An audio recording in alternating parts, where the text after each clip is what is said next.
ముఖ్యమంత్రి గారు ఇవాళ ముఖ్యమంత్రి మీదనే డైరెక్ట్గా మంత్రులు ఆరోపణలు చేస్తూ ఉన్నారు. ఇదంతా కూడా ఇవాళ ప్రజలు బాధపడుతున్నటువంటి పరిస్థితి. అంటే పాలన గాడి తప్పింది, వ్యవస్థలు కుప్పగూలిపోతూ ఉన్నాయి, రాష్ట్రంలో అరాచకత్వం ఇవాళ నెలకొన్నటువంటి పరిస్థితి ఉంది. దీని మీద కేంద్ర ప్రభుత్వం విచారణ జరపాలని మేము డిమాండ్ చేస్తూ ఉన్నాం. ఇప్పుడు ఇది మేం చెప్తున్నది కాదు కదా, స్వయంగా ఒక కేబినెట్ మంత్రి కుటుంబ సభ్యులే చెప్తా ఉన్నారు.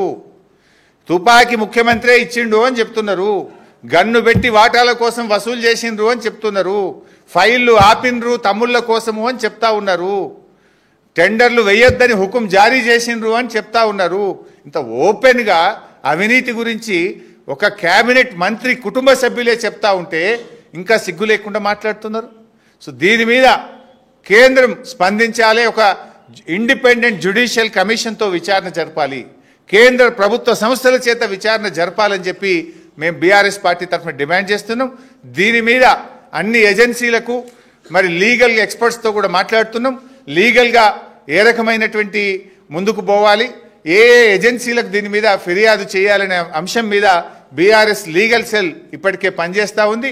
తప్పకుండా బీఆర్ఎస్ ఈ రాష్ట్రాన్ని కాపాడుకోవడం కోసం, రాష్ట్రంలో పెట్టుబడిదారులకు నమ్మకం కల్పించడం కోసం పనిచేస్తుంది. ఈ సందర్భంగా పెట్టుబడిదారులకు, పారిశ్రామికవేత్తలకు, సినిమా పెద్దలకు, రియల్ ఎస్టేట్ వ్యాపారులకు అందరికి కూడా విజ్ఞప్తి చేస్తున్నాం. ధైర్యంగా ఉండండి, మీరు భయపడాల్సిన అవసరం లేదు. మీకు అంతగా ఇబ్బంది పెడితే ప్రధాన ప్రతిపక్షం బీఆర్ఎస్ మీకు అండగా ఉంటుంది. మా దృష్టికి తీసుకురండి, మిమ్మల్ని కాపాడుకుంటాం. ఈ రాష్ట్రాన్ని సాధించిన వాళ్ళం, ఈ రాష్ట్రాన్ని ఇలా అద్భుతంగా 10 ఏళ్ళు పాలించిన వాళ్ళం, ఈ రాష్ట్రాన్ని కాపాడుకునే బాధ్యత కూడా మా మీద ఉంది. ఇలా ఈ ప్రభుత్వం అరాచకానికి పాల్పడతా ఉంది. ఎవరు కూడా భయపడకండి, తెలంగాణ భవన్ తలుపులు మీకు తెరిచే ఉంటాయి.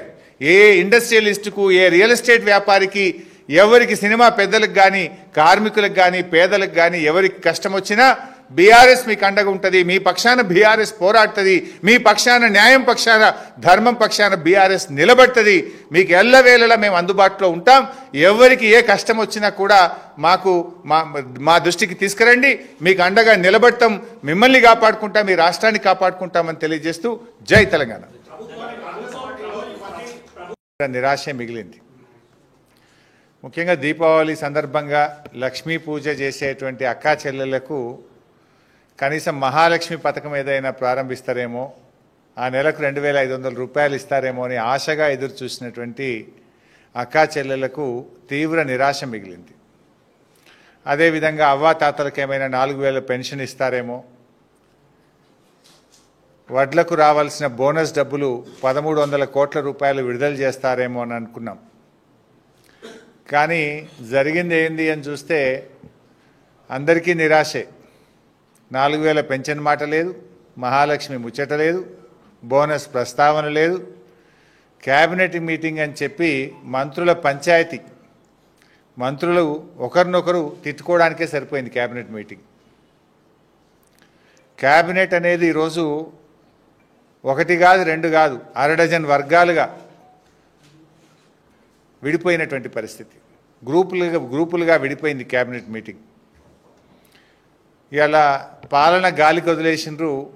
క్యాబినెట్ మీటింగ్ అంటే మంత్రుల పంచాయతీలు తెంపుకోవడానికే క్యాబినెట్ మీటింగ్ అయిపోయింది. కమిషన్ల కోసం ఒకరు, కాంట్రాక్టుల కోసం ఒకరు, వాటాల కోసం ఒకరు, అక్రమ వసూళ్లలో పంచుకోవడంలో పోరాటం, కబ్జాల కోసం, పోస్టింగ్ల కోసం, ఈ రకంగా క్యాబినెట్ అనేది ఇలా వర్గాలుగా విడిపోయి, ఇలా క్యాబినెట్ అంటే అదొక మంత్రుల క్యాబినెట్ లెక్క లేదు, దండుపాల మూటా లెక్క అయిపోయింది. దండుపాల మూటా కంటే కూడా అధ్వానం అయిపోయింది. ప్రతి దాంట్లో కొట్లాట్లే. మనం ఇది ఓపెన్గానే చూస్తున్నాం కదా. గత కొద్ది రోజులుగా ఈ మంత్రి ఆ మంత్రిని, ఆ మంత్రి ఈ మంత్రిని, పోస్టింగ్ల కోసం ఒక మంత్రి అలిగిండని, కమిషన్లు రాలేదని ఒక మంత్రి అలిగిండని, కాంట్రాక్ట్ల కోసం మంత్రుల మధ్య తగాదా, వాటాల పంపిణీలో మంత్రుల మధ్య తగాదా, తనుకోవడానికే సరిపోయింది. ఇలా ఈవెన్ ఆ మంత్రులే ఇలా పరిస్థితి ఏంటంటే అతుకుల బొంత అయిపోయింది గవర్నమెంట్. అతుకుల బొంతగా ఉన్న ఈ ప్రభుత్వంలో ఎప్పుడు ఏం జరుగుతుందో అన్నట్టు స్వయంగా మంత్రులే మాట్లాడుకుంటున్నారు, కాంగ్రెస్ శాసనసభ్యులే మాట్లాడుకుంటున్నారు.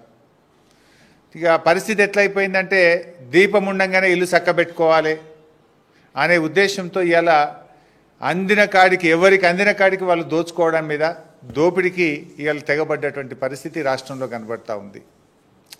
ఆనాడు బీఆర్ఎస్ ప్రభుత్వము కేసీఆర్ గారు మా ప్రయత్నం ఏముంటుండే, కేసీఆర్ గారు తెలంగాణ రాష్ట్రం యొక్క నీటి వాటా సాధించడం కోసం కేంద్రం మీద పోరాడిండు, కృష్ణా ట్రిబ్యునల్ను సాధించిండు, నిధులలో వాటా సాధించిండు, నియామకాల్లో 95% లోకల్ రిజర్వేషన్ వాటా కావాలని ప్రధానమంత్రిని రాష్ట్రపతిని ఒప్పించి మెప్పించి ఢిల్లీకి 4 సార్లు తిరిగి 95% లోకల్ రిజర్వేషన్ వాటాను కేసీఆర్ సాధించిండు, నీళ్ల వాటాను సాధించిండు, నిధుల వాటాను సాధించిండు, 95% లోకల్ రిజర్వేషన్ వాటాను కేసీఆర్ గారు సాధించిండ్రు.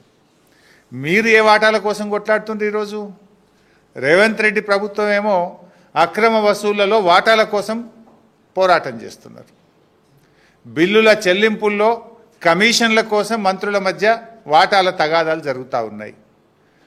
కాంట్రాక్టుల కోసం డిపార్ట్మెంట్లే మారుస్తూ, నిన్నటిదాకా ఎండోమెంట్ డిపార్ట్మెంట్ టెండర్ పిలిస్తే రద్దు చేసి R&Bకి ఇస్తూ డిపార్ట్మెంట్లు రద్దు చేస్తూ కాంట్రాక్టుల కోసం వాటాల కోసం తగాదాలు జరుగుతున్నాయి. మేమేమో ఈ రాష్ట్ర ప్రజల నీళ్ల కోసం, నిధుల కోసం, ఉద్యోగాల కోసం, స్థానిక వాటా కోసం పోరాడింది బీఆర్ఎస్ అయితే, ఇవాళ మీరు మీ జేబులు నింపుకోవడానికి, మీ సొంత వాటాల కోసం, మీ ఆస్తుల కోసం, మీ కబ్జాల కోసం మీరు తగాదాలు పడుతున్నారు. ఇది ఇవాళ రాష్ట్రంలో జరుగుతున్నటువంటి పరిస్థితి. ఇలా అందరినీ బెదిరింపులే. పారిశ్రామికవేత్తల్ని బెదిరిస్తున్నారు, రియల్ ఎస్టేట్ వ్యాపారులను బెదిరిస్తున్నారు, సినిమా ఇండస్ట్రీని బెదిరిస్తున్నారు, కాంట్రాక్టర్లను బెదిరిస్తున్నారు, భయభ్రాంతులకు గురి చేస్తున్నారు.